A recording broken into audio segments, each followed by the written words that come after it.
I sat in the metal chair, back straight from years of military discipline. The interrogation room looked like every other one I'd been in. Blank walls, a table bolted to the floor, and the distinct smell of industrial cleaner trying to mask whatever had happened before I got there. My desert camo uniform still had dark brown patches where blood had dried, and a fine layer of dust covered everything except where I'd wiped my hands on my pants. "Let's go through it again," Agent Duncan said, his voice flat as he adjusted his glasses. "I've told you what happened 3 times already," I said. Duncan opened the folder in front of him and spread out several photos. "Staff Sergeant Jackson, your entire squad is missing. The village of Casim is empty, and you were found wandering alone covered in blood that isn't yours. So yes, we're going to go through it again." I looked at the photos, aerial shots of Casim, images of my squad taken from personnel files, and one of me sitting in the back of a transport vehicle with a blank expression. I couldn't remember when they'd taken that one. "Start from the briefing," Duncan said, clicking his pen. "Every detail." I closed my eyes for a moment, took a deep breath. It was 600 hours when Captain Crane called us in. Fob Dagger had lost contact with 2 patrol units near Casim. No radio communication for 18 hours. Duncan made a note. And who was present at this briefing? My squad. Sergeant Carson Little, my second. Corporal Brody Mason. Lance Corporal Henry Tucker. Private River Porter. I paused, seeing their faces in my mind. And Captain Blake Crane giving the briefing. "Go on." I leaned forward slightly. Crane told us both units had been doing standard sweeps of villages in the area. Protocol check-ins every 3 hours. The first unit missed 2 check-ins. The second unit was sent to investigate, and then they also went silent. "What were your orders exactly?" "To take a helicopter to the nearest safe landing zone, proceed to Casim on foot, locate the missing patrols, and report back immediately. No engagement unless necessary." Duncan looked up from his notes. "Did Captain Crane mention any unusual activity in the region? Insurgent movements? Local conflicts?" "No. That's what made it strange. The area had been quiet for weeks. Yet you didn't question the assignment." "It's not my job to question assignments, Agent Duncan." He studied my face. "What time did you deploy?" "Euro 7:15. We were on the ground by 0745, about 2 miles southeast of Casim. Standard protocol. Too risky to land closer." I could see it all clearly again. The 5 of us checking our gear after the helicopter lifted away. The weight of my pack, the reassuring presence of my rifle, the crunch of rocky soil under my boots. "Little took point as we headed out," I continued. "Mason and Tucker flanked, Porter watched our 6, and I stayed center, standard formation." "And the weather conditions?" "Clear, hot, already pushing 90 degrees by early morning, light wind from the northwest carrying dust." Duncan made another note. "When did you first notice something was wrong?" The question brought back the first chill I'd felt that day, despite the heat. About a mile out from the village, it was the silence. "Explain." "Afghanistan isn't quiet, Agent Duncan. There are always sounds. Goats, chickens, children, vehicles, generators. But there was nothing. Just wind." I remembered how Little had turned back to look at me, his eyebrows raised in question. I'd given him a small nod to keep moving. "Porter mentioned it first," I said. "Asked if anyone else noticed how quiet it was. Mason told him to shut up, but we all felt it." "What did you do?" "We kept moving, but I ordered weapons ready. We spread out more, kept low to the ground when possible." The memory of heat pressed against me, the weight of the sun, the scratch of dust in my throat, the slick of sweat running down my back. We reached the ridge overlooking Casim at approximately 0830. I used my binoculars to survey the area before moving in. "And what did you see?" I blinked. focusing on the wall behind Duncan's head. A ghost town. Doors open. Market stalls abandoned with goods still displayed. A bicycle lying in the middle of the street. Clothes hanging on lines, but no people. No signs of combat. No vehicle tracks. No evidence of why everyone left. None that I could see from that distance, but something was off about the layout. Things looked scattered, like people had dropped what they were holding and walked away. Duncan leaned forward slightly. What was your assessment at that point? I considered a possible chemical attack, but we had no alerts about that from command. Could have been an evacuation order from local authorities we weren't informed about, or what? Or something happened that made everyone leave in a hurry.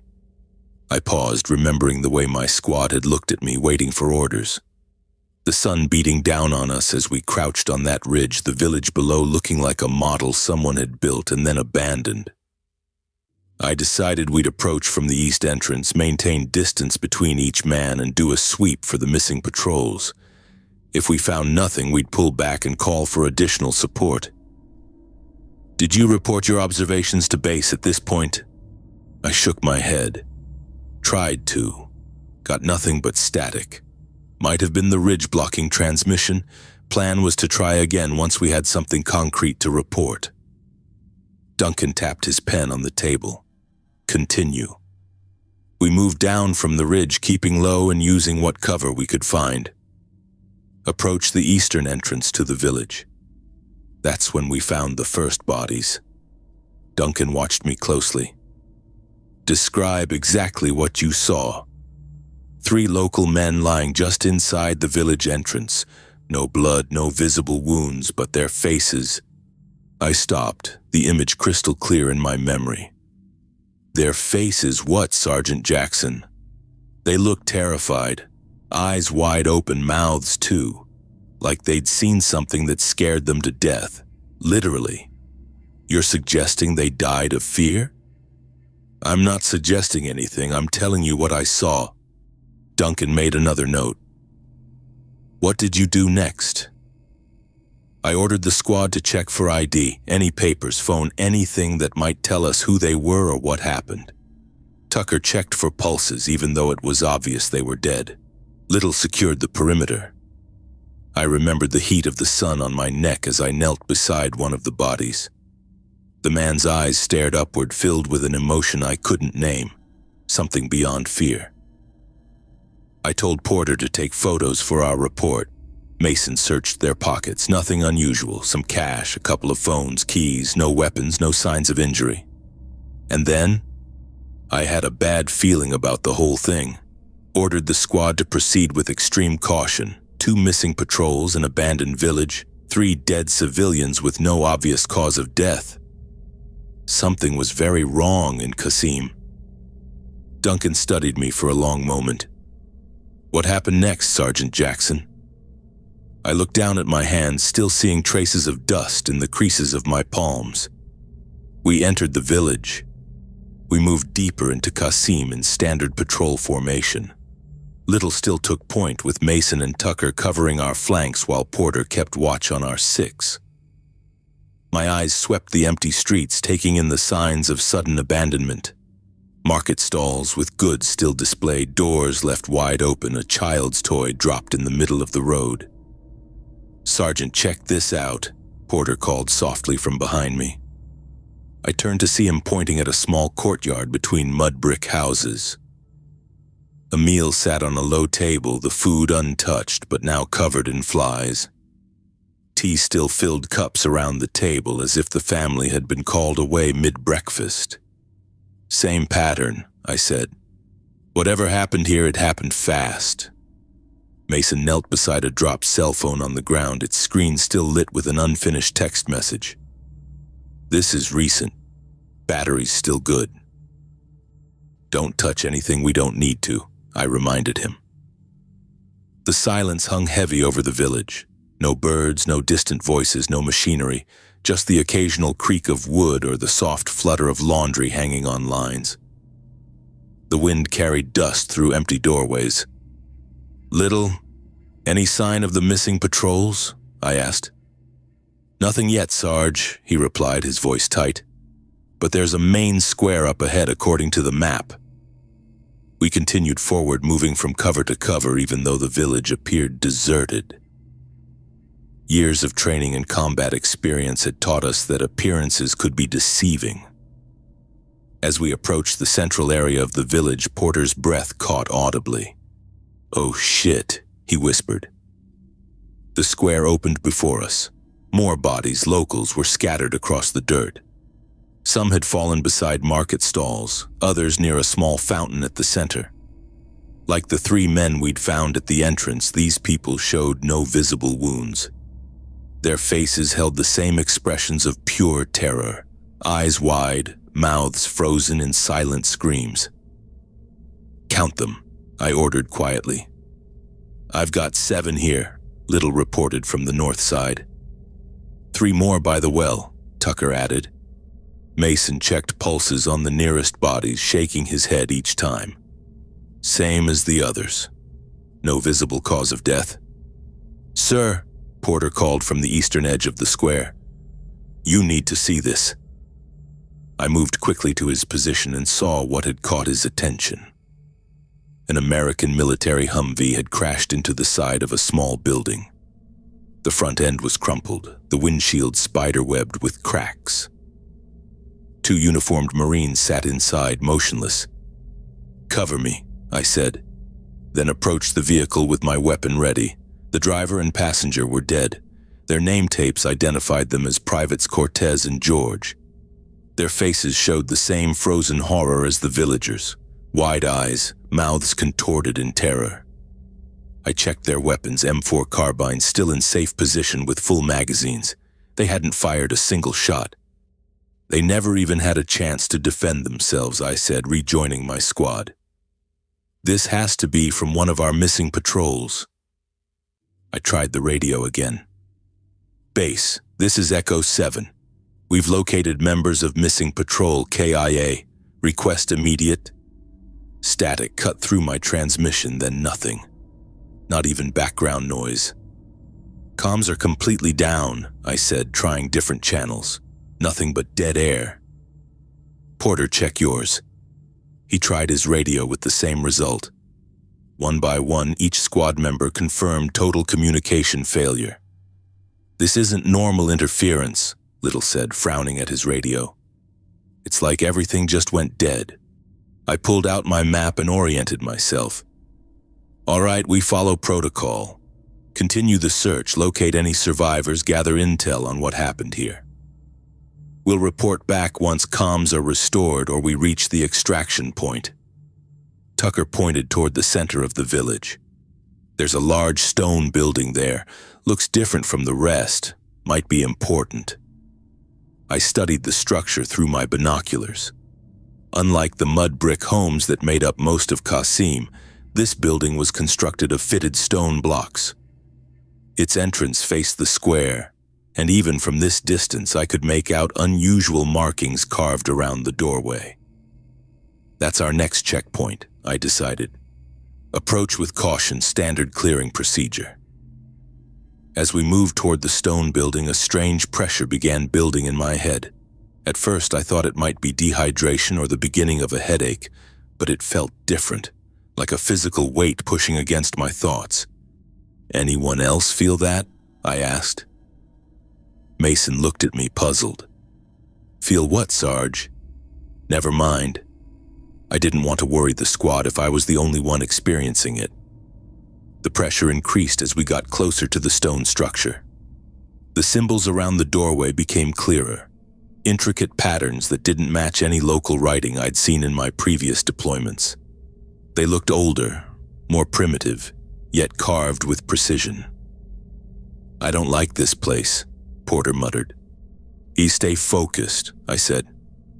"Little Tucker, take the left side. Mason, Porter, right side. I'll lead through the center. Standard room clearing." We approached the entrance, the pressure in my head now a constant throb. I signaled the count and we moved inside, weapons up, scanning for threats. The interior was dim, lit only by sunlight filtering through small, high windows. The air felt cool compared to the heat outside, but stale with an odd metallic smell. More bodies lay scattered across the stone floor, locals dressed similarly to those outside, but they weren't alone. In the back of the large room, 6 American soldiers sat with their backs against the wall. They were alive. "U.S. Marines, identify yourselves," I called out, keeping my weapon at the ready position. One of them looked up slowly. His uniform was torn and dirty, his face gaunt beneath several weeks of beard growth. "PFC Jensen, 3rd Battalion, 2nd Marines," he said, his voice hoarse. I recognized the unit, one of the missing patrols. But something was wrong. Jensen looked like he'd been out here for much longer than the 3 days since his patrol went missing. "Jensen, where's the rest of your unit?" I asked, approaching carefully while my squad secured the room. "Dead," he said flatly. "All dead except us. We've been trapped here for months." I exchanged a quick look with Little. "Months? Your patrol was reported missing 3 days ago." Jensen laughed, a hollow, broken sound. "3 days? No, we've been here so long, the others, they hear it too. The sound, it makes them do things." The 5 other survivors remained unusually still, staring blankly at the floor or walls. They didn't react to our presence. "What sound, Jensen? What happened here?" I pressed, the pressure in my head growing stronger. "It comes from below," Jensen whispered, looking at the stone floor. "From deep in the ground. First it took the villagers, then it took my squad. One by one makes them turn on each other." I knelt in front of him. "We're here to extract you. Can you and your men walk?" Before Jensen could answer, a high-pitched sound began to fill the room. Barely audible at first, then growing in intensity. It wasn't coming from any equipment or outside source. Somehow it seemed to emanate from the air itself. Jensen's eyes widened. "It's starting again. No. The other survivors suddenly began screaming, not in pain but in rage. They launched themselves at each other, punching, clawing, attacking with animal ferocity. "Restrain them!" I ordered, rushing forward to separate 2 soldiers who were trying to gouge each other's eyes out. Then Porter yelled behind me, "Sarge!" I turned to see Mason raising his rifle, not at the fighting survivors, but at Little. Before I could react, Mason fired, the shot deafening in the enclosed space. Little dropped to the ground, blood spreading across his chest. "Mason? What the hell?" I shouted, but Mason's face had changed. His eyes were wide with the same terror I'd seen on the dead villagers, but he was still moving, still functioning. He swung his rifle toward Tucker. "Drop your weapon," I commanded, aiming at Mason. The high-pitched sound grew louder. Tucker suddenly turned toward Porter with unnatural speed, pulling out his combat knife. "Tucker, stand down," I yelled. But he wasn't listening. None of them were. Porter fired at Tucker but missed, the bullet striking the stone wall. Tucker slashed Porter's arm with his knife. Blood sprayed across the floor. I tackled Mason before he could shoot Tucker, knocking his rifle away. "Mason, snap out of it." His only response was to punch me hard in the jaw. I countered with a strike to his solar plexus, trying to subdue him without causing permanent damage. Whatever was happening, these were still my men. I managed to knock Mason unconscious with a controlled blow to the head, then turned to help Porter, who was struggling with Tucker. "Tucker, it's me. It's Jackson," I shouted, trying to break through whatever was controlling him. Tucker looked at me, and for a second I thought I saw recognition in his eyes. Then it vanished, replaced by mindless rage. He charged at me with his knife raised. I sidestepped, trying to disarm him, but he was too fast, too strong, moving with an unnatural energy. He slashed at my throat, missing by inches. "Don't make me do this," I pleaded, backing away. He came at me again. This time, when I dodged, he turned instantly and drove the knife toward my chest. I fired once. Tucker fell, the knife clattering to the stone floor beside him. The high-pitched sound stopped as suddenly as it had begun. The pressure in my head remained, throbbing in time with my pulse. I looked around the room, trying to process what had just happened. Little lay motionless where he'd fallen. Porter was clutching his wounded arm, staring in shock at Tucker's body. Mason was unconscious but breathing. The 6 survivors lay scattered across the floor, some still fighting weakly, others now still. Jensen stared at me with vacant eyes. "What just happened?" Porter whispered. Why did our guys—" I had no answer for him. I just shot one of my own men. Mason had killed Little. Nothing made sense. I moved to check on Tucker, but I already knew he was gone. I ran. Blood poured from my nose as the pressure in my head went from bad to unbearable. The narrow hallway of the stone building tilted and swayed around me. Each step felt like I was running underwater, my legs heavy and uncooperative. I pushed through the main doorway, stumbling into blinding daylight. The symbols carved around the doorframe seemed to ripple as I passed them. "Jensen!" I called back, though I wasn't sure why. The man stood exactly where I'd left him, watching me with vacant eyes. The village street stretched before me. I had to get out. Away from whatever was happening in that building, away from my dead men, away from the pressure crushing my skull like it was caught in a vice. My vision blurred at the edges as I ran past market stalls, their abandoned goods still on display, past open doorways of empty homes. My boots kicked up dust with each desperate step. Behind me came footsteps, not running, walking, steady and mechanical. I looked back and nearly fell. Mason was up, following me. His face was blank, eyes fixed forward. Blood streaked his uniform where I'd knocked him out. But that wasn't what made my stomach drop. It was how he moved. His arms swung too wide, his head tilted at an impossible angle, like someone learning how to operate a human body. Porter followed several paces behind. His wounded arm hung limp, but he walked with the same wrong movements, like a puppet with half its strings cut. The 6 survivors from Jensen's unit filed out behind them, all moving the same way, all staring straight ahead with empty eyes. "Stay back!" I shouted, but my voice sounded muffled through the crushing pain in my head. They didn't speed up or slow down, just kept coming at that same steady pace. I turned and ran harder, even as my vision narrowed to a dark tunnel. The pressure built until I thought my head would burst. My ears rang. Every heartbeat sent fresh waves of agony through my skull. Houses and shops blurred past. I lost track of where I was going. Just away from them, away from whatever was happening. The buildings thinned out. The edge of the village appeared ahead, rocky terrain stretching toward distant hills just a little farther. I crossed an invisible line and everything changed. The pressure vanished so suddenly I couldn't keep my balance. My legs buckled and I crashed to my knees on the hard-packed dirt. Air rushed into my lungs as if I'd been underwater for minutes. The ringing in my ears stopped. The world came back into sharp focus. I turned to look behind me, wiping blood from my face with a shaking hand. Mason and Porter stood at the edge of the village just yards away. They'd stopped moving, their bodies rigid.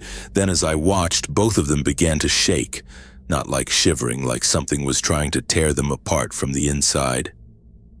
Mason's back arched at an impossible angle. His mouth opened in a silent scream. Porter dropped to his knees, his whole body jerking violently. Then, as one, they collapsed. Their bodies hit the ground with a finality I recognized. They were gone.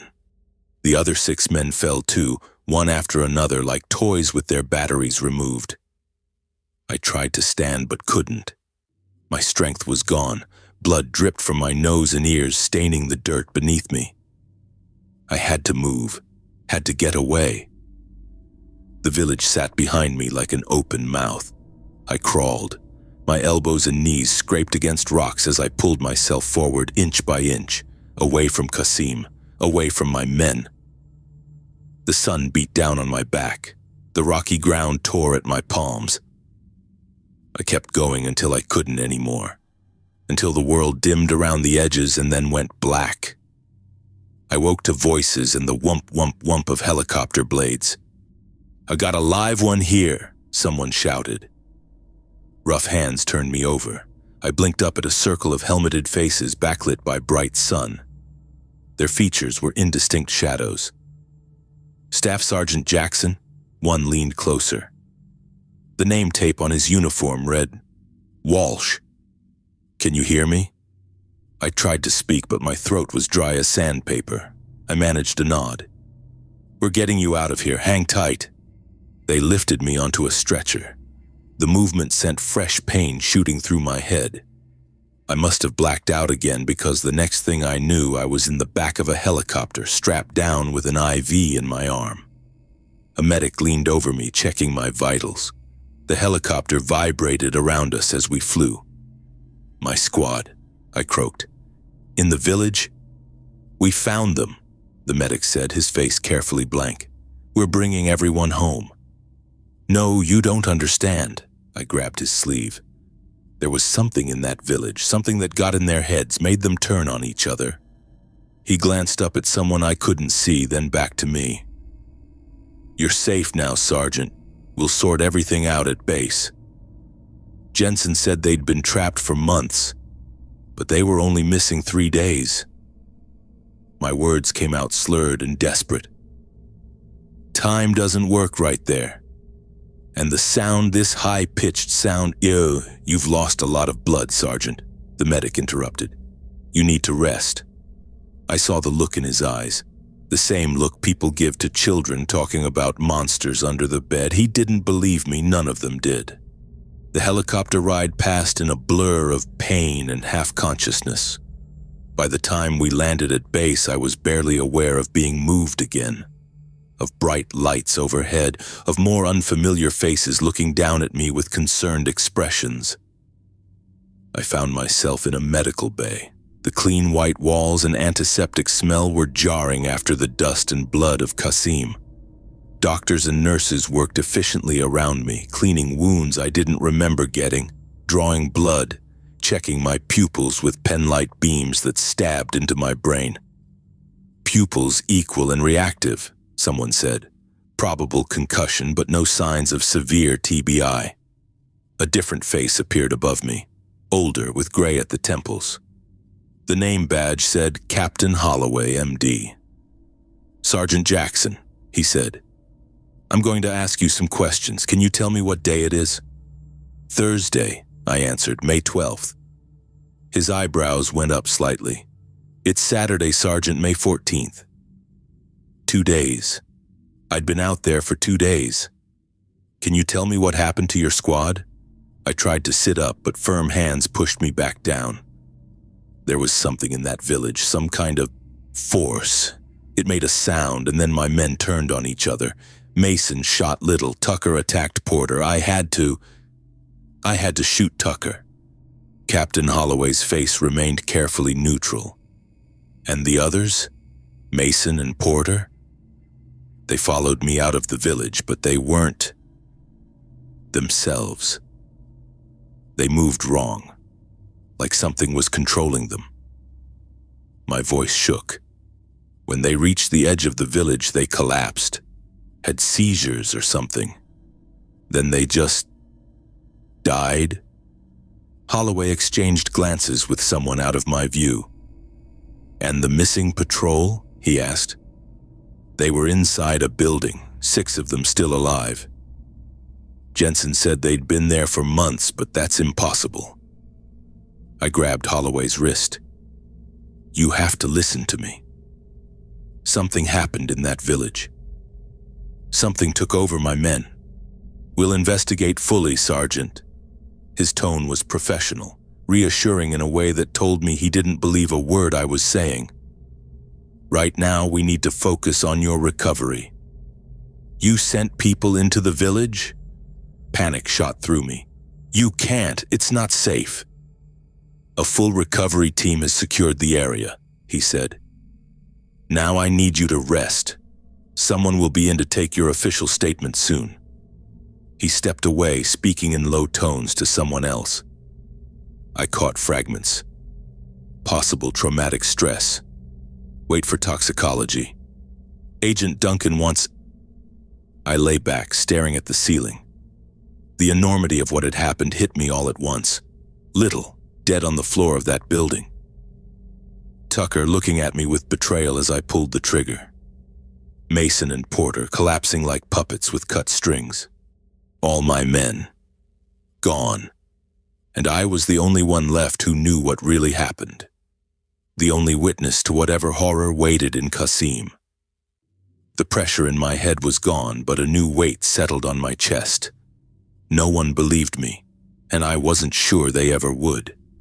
I sat across from Agent Duncan in the interrogation room 24 hours after they pulled me out of the desert. My throat felt raw from talking. I'd spent what felt like hours recounting every detail of Casim, from our arrival to the bodies with terror frozen on their faces, to the moment my own men turned on each other. Through it all, Duncan watched me with those flat eyes, taking notes and occasionally asking questions. "So that's it," I said, meeting his gaze directly. "That's everything that happened." Duncan clicked his pen closed and set it on the metal table between us. "Thank you for your cooperation, Staff Sergeant Jackson." The room stayed quiet except for the soft hum of the air conditioning. I waited for him to say something more, to acknowledge what I'd just told him, but he just looked at me. "You don't believe me?" I said. It wasn't a question. It's not about what I believe. Duncan straightened the folder in front of him. It's about facts, evidence. The bodies are the evidence. The villagers, Jensen and his men, they're all still there. Duncan looked at me for a long moment. "The recovery team we sent found no unusual evidence, Staff Sergeant." "What?" My hands tightened on the edge of the table. "They found no bodies except those of your squad members. Sergeant Little, Corporal Mason, Lance Corporal Tucker, and Private Porter. The village was completely abandoned." A cold feeling washed over me, starting at the top of my head and running down to my gut. "That's not possible." The team was very thorough. "There were bodies everywhere," I said, my voice rising. "In the square, by the well, inside that building. And Jensen, PFC Jensen, he was there with 5 other survivors. We found no other American personnel, alive or dead." I leaned forward. "I talked to Jensen. He told me they'd been trapped for months. The patrol had only been missing for 3 days. That's what I'm trying to tell you." I slammed my hand down on the table. "Something was wrong there. Time was wrong. People were wrong. Little is dead because of it." Duncan didn't flinch at my outburst. He just watched me with those calculating eyes. "What about Mason and Porter?" I asked. "Did they find them at the edge of the village, where I said they fell?" "Yes, their bodies were recovered at the village perimeter." "And did they see how they died? The way their backs arched? The way they just dropped after crossing that invisible line?" "The medical examiner will determine cause of death." Duncan's voice stayed level, professional. "And what about my head?" I touched the bandage at my temple where I'd hit the ground after passing out. "The pressure? The nosebleed? What about the communications going down? All of it?" Duncan closed the folder in front of him. "We're looking into all aspects of the incident." "You think I'm crazy?" I let out a harsh laugh. "Or lying? Which is it?" "I think you believe what you're telling me." "That's not an answer." Duncan stood up. "The psychological evaluation team will see you tomorrow mornings, or 800 hours. You'll remain in the medical observation unit until then." "What?" I stood too, my chair scraping across the floor. "You can't just..." "This interview is concluded, Staff Sergeant." He gathered his materials. "Thank you for your cooperation." "Wait," I said, trying to keep my voice steady. "Just tell me one thing. Are you sending more people to Casim?" Duncan paused at the door. That information is classified. Don't. Whatever's there, it's still there." He gave me a long look, then stepped out. The door closed with a soft click that felt somehow more final than a slam. I sank back into my chair, suddenly aware of how tired I was.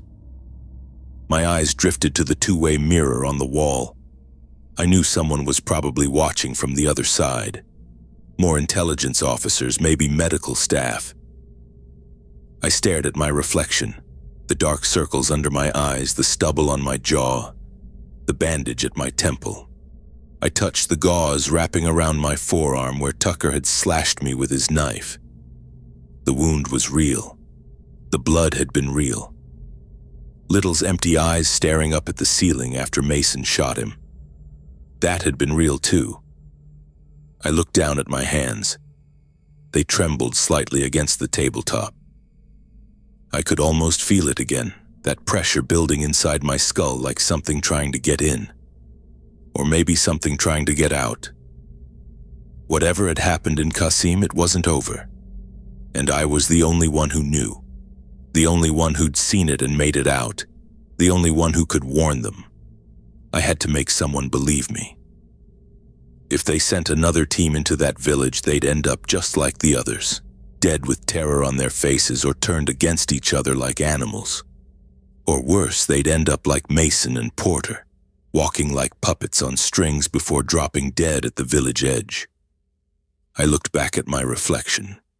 They thought I was traumatized, hallucinating, maybe suffering from some kind of toxic exposure.